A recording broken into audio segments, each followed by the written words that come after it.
Welcome po sa aking YouTube channel. Update lang po sa daanan po ng Villar City. Kung magagaling po tayo ng MCX, nag-exit tayo dito, makikita po natin si Ibiya. After po ng Ibiya, papasok po tayo sa Daang Reyna. Ikot lang po natin tong rotonda rito. Mapapansin nyo, yan po may nakalagay na Villar City. Yan po yung Ibiya. Didiretsuhin lang po natin to. Yung naka-arrow dito sa may MCX. Yung kabila, nasa right side is Aguinaldo Highway. Going to Aguinaldo Highway po yan, to Daang Hari. Dire-diretso lang po yan. Ang tagos po nun ay Imus. Ngayon po, pag dito naman po tayo sa kabilang side, may makikita po tayong arrow dito na San Pedro ulit. Diyan po tayo papasok sa araw ng San Pedro. Ayan po yung tinatawag na Daang Reyna. Po, pasok tayo dito. Yan po sa may nakasay na San Pedro. Yan po yung papasukin natin para po makapasok tayo sa Villar City. Bagong daanan po ito na going to Dasmariñas. Mas malapit po dito kung dito na po kayo dadaan papunta pong Dasmariñas. Doon po kanina sa may Aguinaldo, kung napansin nyo po sa may Aguinaldo, masang tagos po nun. Pag dinara-diretso po nyo doon sa may kabilang side na yon, Daang Hari. And the end na po nun is Aguinaldo Highway, nandun na po ang Imus banda. Ngayon po, kung dito po tayo nga po dadaan sa may Daang Reyna, ang mas malapit po naman tayo dito is ang Dasmariñas City. Kaya mamili po kayo ng daanan. Kung sa kabilang side, Aguinaldo going to Imus, mas malapit po doon. Pag Daang Reyna po, mas malapit po ang Dasmariñas ang exit. At medyo malapit na rin po sa may GMA, General Mariano Alvarez po yan. Nakatabilan din po ng halos ng Dasmariñas City. Kaya mapapadali po talaga ang biyahe dito. Lalo na po pag dito kayo dumaan sa Daang Reyna.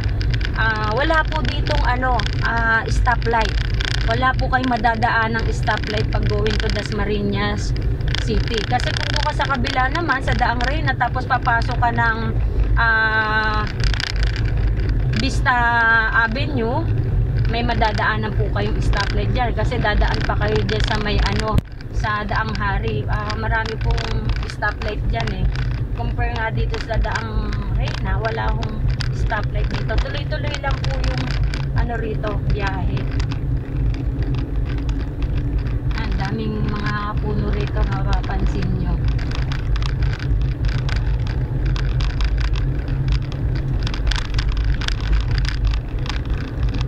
Less po talaga ng traffic kapag dito ka dumaan sa sa Daang Reyna. Tapos tatagos ka ng Villar City. Papasukin po natin yung extension po ng Villar City. Ang tagos naman po nun is ay Congressional Road. After po ng Congressional Road, tatagos po yun dun sa may Aguinaldo Highway.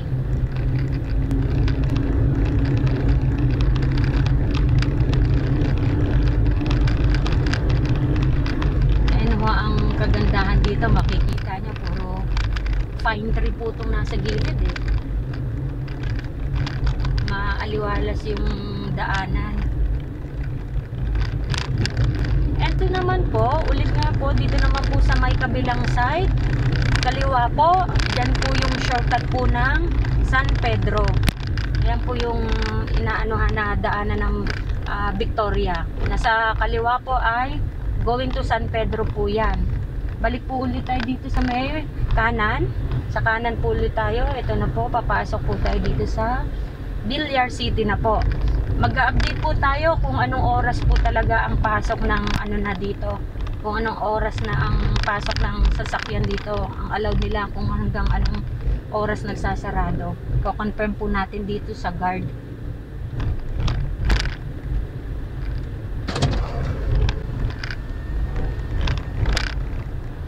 Ay kuya, anong oras na ang sarado nito? 6 to 8 na po tayo, ma'am. 6 to 8 ng Yes, Okay, thank you kuya.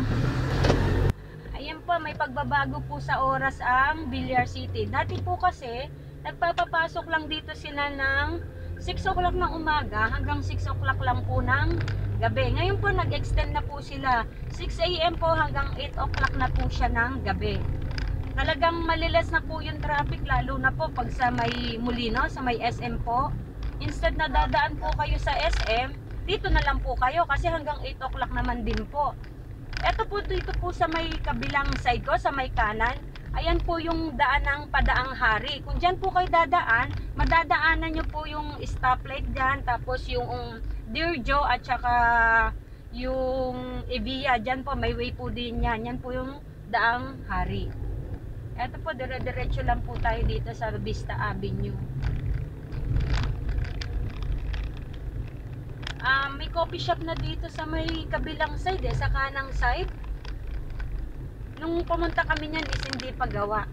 Ngayon gawa na, ang bilis Ang bilis ng development nila. Tapos marami ng poste ngayon talaga ng ilaw. Foresta Cafe. May bago po yan. Nasa kanan po siya, open na po siya, na dami ng nagka-cafe yata doon. Dami ng sasakyan na naka-park. Sundan lang po natin tong kalsada ng Vista Avenue. Ayan po, may U-Town, Dasmariñas. Kakanan po tayo kakaliwa po tayo dito sa U-Town Dasmariñas.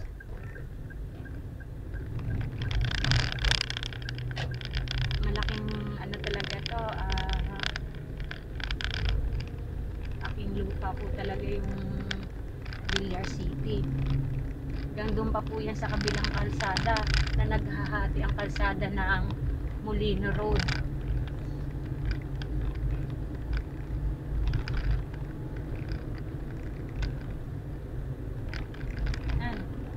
Developing pa lang yung yung area ng Villar City. Ang tanim na nila dito is pine tree. Maraming pine tree, nasa gitna siya. Kanina yung mga pine tree nasa may kanan. Ngayon naman nasa gitna na siya ng Villar City.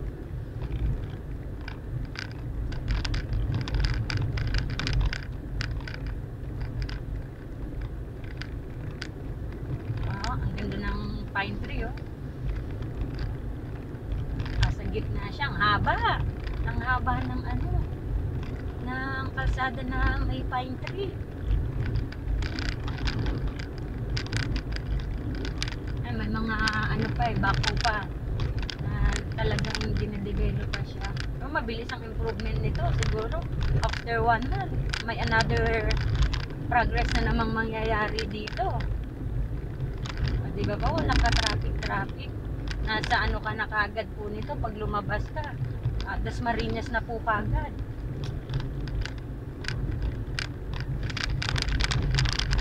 Sundan lang po natin yung mga sign ng yan po, U-Town, Dasmariñas. Mapansinin nyo po yung kalsada dito. Ito po, napapansin ko po talaga ito pag dumadaan ako dito. Pag tinignan mo siya sa malayo, nakaangat talaga siya. Talaga napapansin ko, ang angat ng niya, ang angat ng kalsada niya. Pero pag nandun ka na, hindi naman hirap ang sasakyan. Hindi siya hirap umahon. Diba? Pagdating mo dito is, patag na siyang tingnan. Pero pag nasa malayo ka, talagang ang taas-taas niya, nakala mo, titirik yung sasakyan mo pag dumaan ka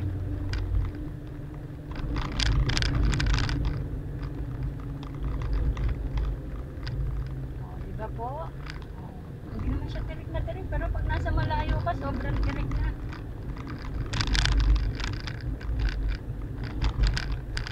Pansin ko lang dito talaga kay Villar City, dito sa Villar City, puro pine tree ang mga nilalagay niya, Ito po yung another gate po yan sa Villar City. Mag-e-exit na po tayo dito. Another extension po to. Itong kalsada na to, babaybayin po natin ulit. Nasa kaliwang side ko po is the Island Park, Paliparan Road. Ang nasa kanan naman po is going to Bacoor. Nandyan po yung SM Molino. Ngayon, didiretso po tayo dito sa may Vista Avenue. Tawadin po natin tong Molino Road na to. Tatawid po tayo dito sa kalsada na to para makapunta tayo dito sa kabilang kalsada ulit. Ito is Central Business District West. Villar City pa rin po to, kay Villar City. Ito pa, magtatanong po ulit tayo dito sa guard kung anong meron dito.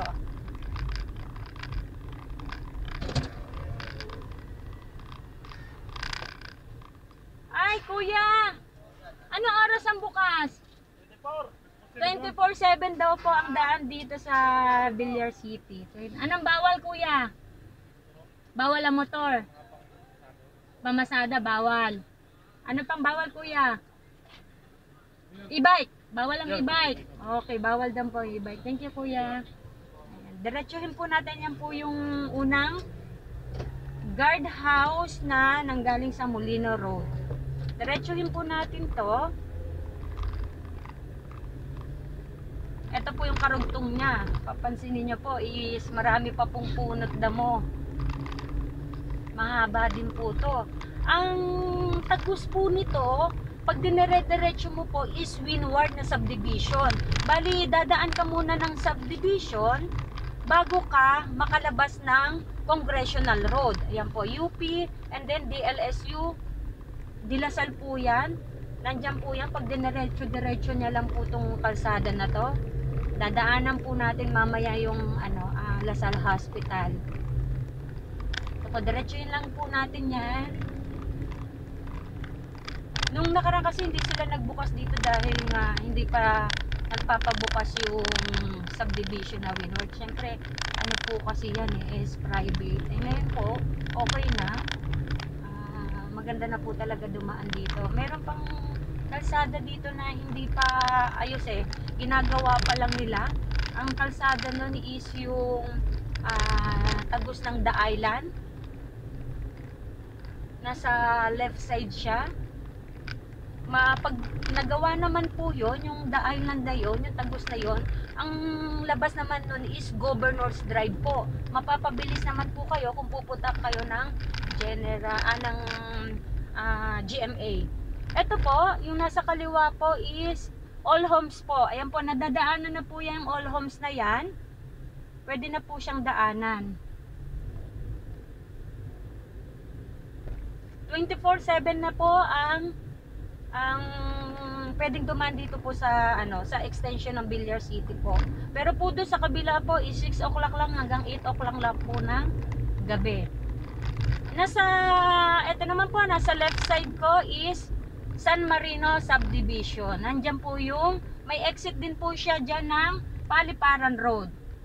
At dito naman po sa may kanan po, ang exit naman yan po niyan is sa may Salawag, sa Litran po, sa kanan po. Didiretso po tayo. Ito po yung continuation din niya.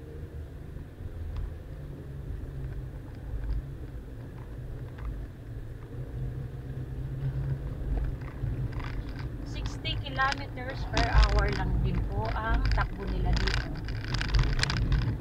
Yan, may madadaanan po kayong bridge. Diretso lang po tayo dito, windward po yan. Ito po yung ang ganda ng ng kabilang side, oh. Ang dami pang puno. Sa haba ng kalsada nito, edi ang ganda nito kapag na-develop na talaga yung mga building, kung ano ilalagay dito, mga establishment.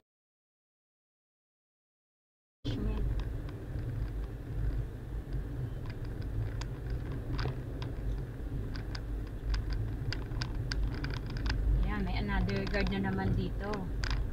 Dito po sa another guide, ito po yung ayan, diretso lang po tayo.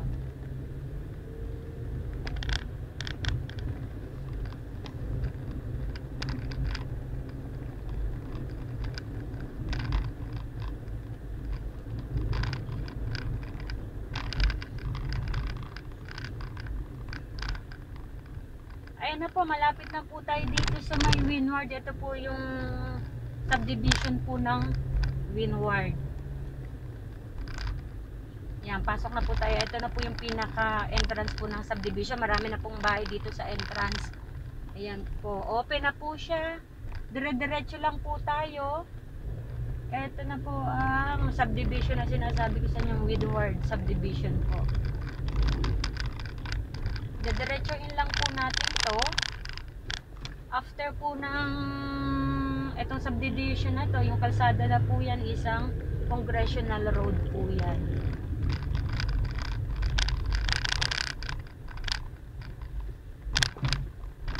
Tatagos po tayo dito hanggang ano po, Lasal Hospital po.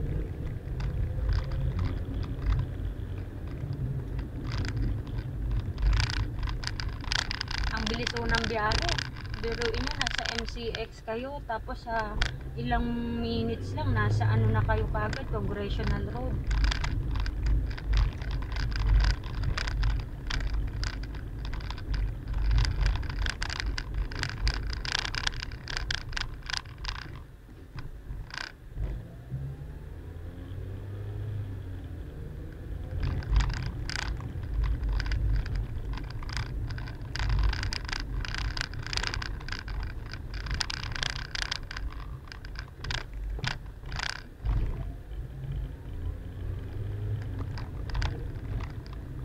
Ang bilis po talaga ng biyahe dito, lalo na to medyo siguro 60 kilometers per hour ang takbo nyo. Mabilis po talaga kasi po ako ano nag-i-slow lang po ako ng ng takbo. Ito na po yung gate ng Windward, yung pinaka main gate niya na nasa harapan ng Congressional Road. Kung kakanan po tayo dyan, ayan na po yung papunta po ng going to Lasal Hospital po yan. At gate din po ng Lasal na school. Nasa kaliwa po, yan po yung Congressional. May shortcut din po dyan ng The Island. Po, nasa kaliwa po is Congressional yan, The Island, may tagos dyan. After ng The Island po, Governor's Drive din po. Shortcutan lang din po. Tapos dito po sa may kanan, kakanan po tayo. Ito po na yung tinatawag na Congressional Road. Ayan po ang tinatawag din pong Kadiwa. Yung Kadiwa po, yan po yung, kung familiar yung mga taga rito, yan po yung palengke mismo halos ng Dasmariñas. Kapag sinabi yung Kadiwa, walang iba po yan na Kadiwa, kundi dito po yan sa Dasma. Yan po yan, namamalengke yung mga karamihan, yung mga nagtitinda. Diyan po inaangkat yung mga paninda. Lalo po sa madaling araw po ang bilihan dito Bukas na po yan ng mga 11 o'clock po hanggang umaga na po. Pero sa dito po, pag mamamalengke po kayo, ingat po kayo. Kasi pag 5 o'clock po na ng gabi ng umaga rito, may nagka-clams na po rito sa may Dasmariñas. Yan po, nasa kaliwang side ko po is SM Hypermarket. Balik kakaliwa po tayo, may madadaanan po tayong stoplight dyan para makapunta po tayo sa may Aguinaldo Highway po. May stoplight po tayong madadaanan dito.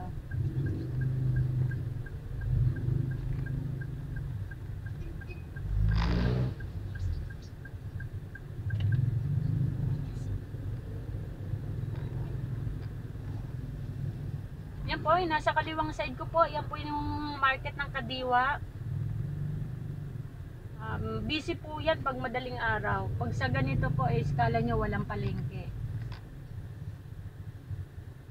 Tapos, dyan po sa may baba po ng hypermarket, meron po dyan sa baba na tindahan din po ng mga isda, gulay, karne. Yan po ang palengke din po ng Kadiwa. Kakaliwa po tayo dito sa may stoplight para po pupunta po tayo ng Aguinaldo Highway.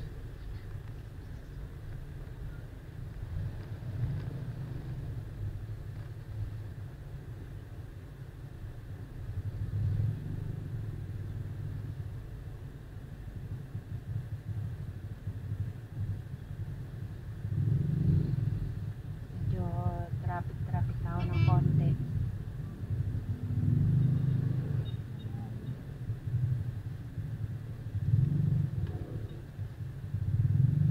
siya. Okay. Kakaliwa po tayo. Yan po yung sinasabi kong stoplight.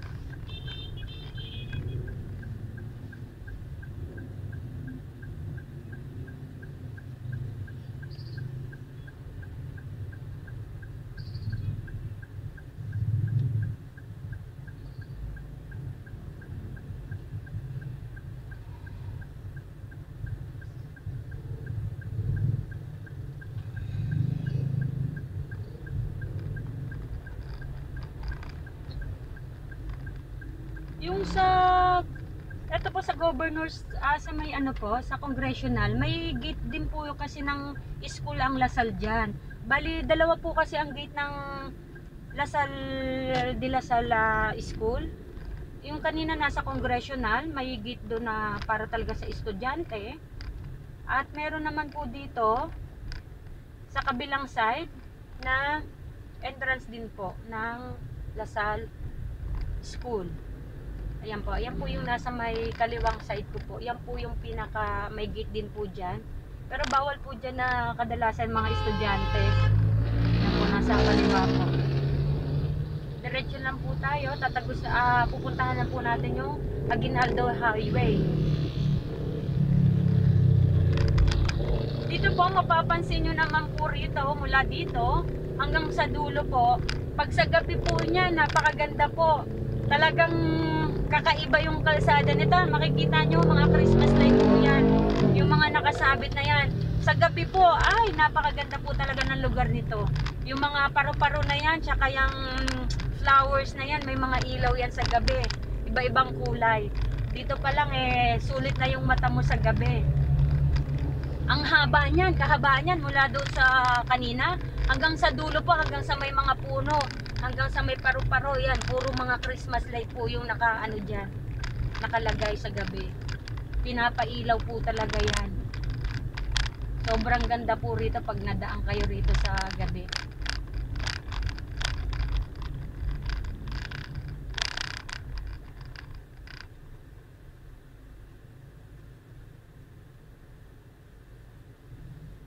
Diyan sa kabilang side din yan, sa kanan ko, yung kalsada na yan, yung dito sa may kabila, ano rin yan. May tagos din po yan ng sa lawag.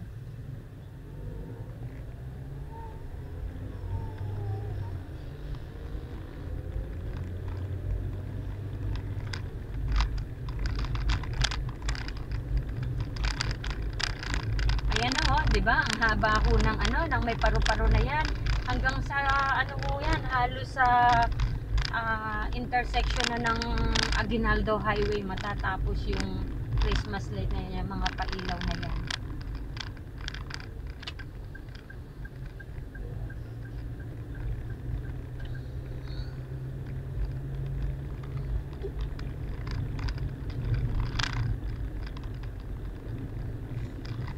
Dito po sa may bandang kanan po natin, mamaya nandyan po yung De La Salle Hospital. Ito po, nandito rin po yung sa may kaliwa ko, meron din po dyan na Emilio Aguinaldo College. Dito naman po sa may kanan ko po, Lourdes Campus MD Building. Ayan po yung mga nurses nandyan, yung mga school ng nurses. Tapos dito naman po sa may Lasal Hospital, nasa kanan ko po, andyan po yung De La Salle University Medical Hospital. Ito na po, magtatagos na po tayo dito. Ang pinakadaanan po ng Aguinaldo. Along Aguinaldo na po. Pag diniretso ko to, tapos ang nasa kanan po niyan, ang kanan po is going to Manila po. Pagdating po dito sa may stoplight, diyan po maghahati ang daanan. Yung isa is going to Manila sa kanan. Kaliwa going to SM Dasmariñas. Ayan po, mula po ng MCX hanggang dito po sa may Aguinaldo Highway, napakabilis lang po ng biyahe. Ito na po ang stoplight po ng Aguinaldo Highway. Ayan po. Ang pinaka Aguinaldo Highway na po yan. Diyan na po magtatapos ang aking vlog mula sa MCX hanggang Aguinaldo Highway po. Ito na po ang Aguinaldo Highway. Maraming salamat po sa nanonood at nagso-subscribe ng aking YouTube channel. Huwag nyo na rin po kalimutan na paki-share po. Maraming salamat po sa nanonood. Thank you po.